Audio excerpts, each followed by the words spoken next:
Property, there were old abandoned pieces of a shed and car long left unused. I used to ask him all the time who those people were that left all this junk, and I'm sure he got so tired of hearing it that he made up some elaborate stories how a brown bear ate them and haunted the woods afterwards. What's funny is I think it made those people seem more real. Growing up thinking they were still hanging out like they couldn't say goodbye. I used to tell my friends how I could swear I saw spirits move near the water, and that always freaked them out. I guess it didn't bother me, because the way I saw it, they were normal people with old cars and sheds, just trying to figure out how to survive and be happy in the middle of nowhere. It was a cool thought that they didn't want to leave, but I was a weird kid. Well, you had good company since those ghosts like living in a place where they were brutally devoured.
Even at my most distant, at the times when I detested him the most, he kept reaching out.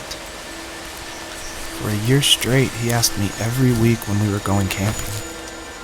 I thought he was just dense. Eventually, to shut him up, I agreed. We carried out the worn lawn chairs from the garage and set up a cinder block campfire at the site we'd always used behind the house. We walked down the mountain path, talking in the warm sunshine we only got a couple months of the year. Those 3 obsidian rocks shimmered alongside the shore, almost like sparklers pressed against a dark window. I'll never forget that wet stone on my feet, or how those massive mountains looked even bigger in the lake's reflection. I felt small, but grateful. As the sun set, my dad found something I hadn't seen for a long time. The tree where I'd made my first carving when I was 6. I hadn't even carved it. My dad had helped me, but I still called it my tree. Something about seeing my name there made me open up, and we talked about everything that night in that old camouflage tent. I told him how much I loved sketching and design, and how it would be a dream to study architecture in Seattle. I told him how I didn't get along with my friends much anymore, but that I didn't mind being alone. He told me he was there for me, and he joked that if all he had to do was write my name on a tree to finally get me to talk, he would have left me carved logs with novels on them in front of my room every morning. I don't know why it took me that long to realize it, but it was then I knew how much he had sacrificed for me. My dad built a lot of stuff in his free time. If he wasn't watching fly fishing or reading Tom Clancy novels, he was carving something. He made tons of birdhouses. Not that he was into bird watching, but I think he really missed working and adding on to the home. If he couldn't afford the time to build onto our own house, he would have to settle with watching birds move into their little homes. We kept an old mattress in the bed of that ugly yellow truck, So we would drive it deep into the woods and then watch the birds fly into their houses while the sun set. Usually it was accompanied by venison jerky or a cold Coke, but not a lot of talking, which is how we both liked it.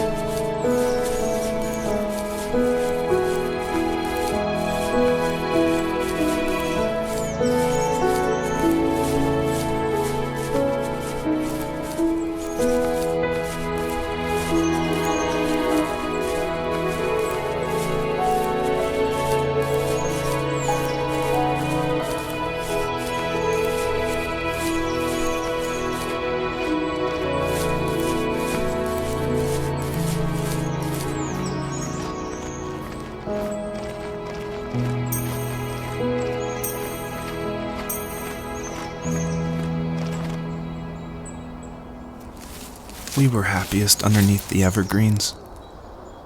We decided it was time to finally map out the hundreds of acres we lived on just to pass the time during the summer. He was only free in the evenings, so I would spend the day wasting time on dial-up internet and sketching, and then we would rush into the woods, pen and map in hand, before evening fell. Sometimes the aurora borealis would cast a cold green glow on the mountainside, and we would finish our route underneath a twilight sky. Sometimes I was lonely during those summer days, but there was comfort in the routine. A lot of teenagers aren't looking for the daily grind, though.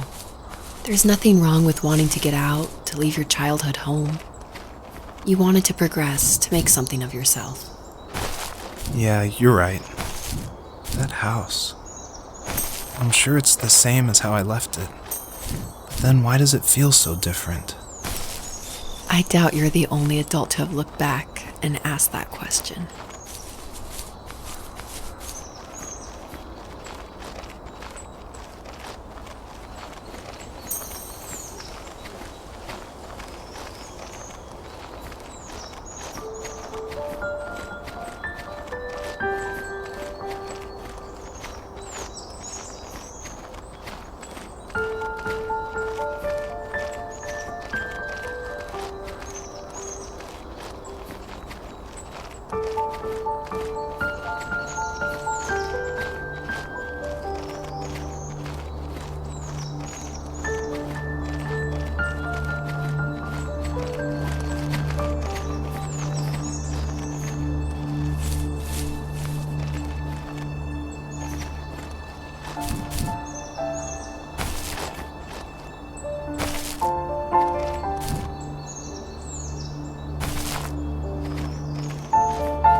stood nearby, unfazed, like nothing was wrong.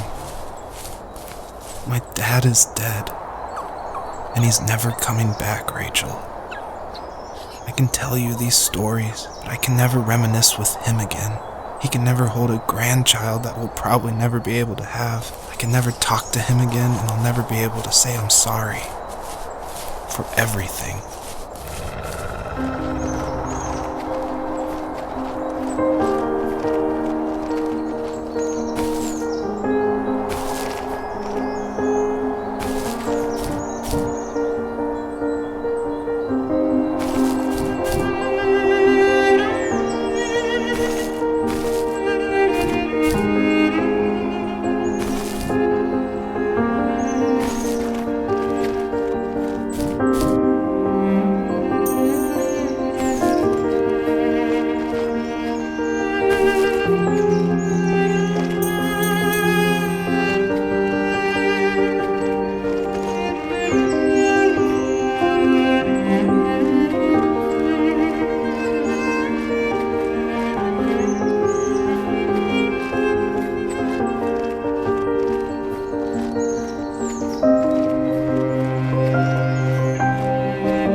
I need to go to bed. I just can't talk about this anymore.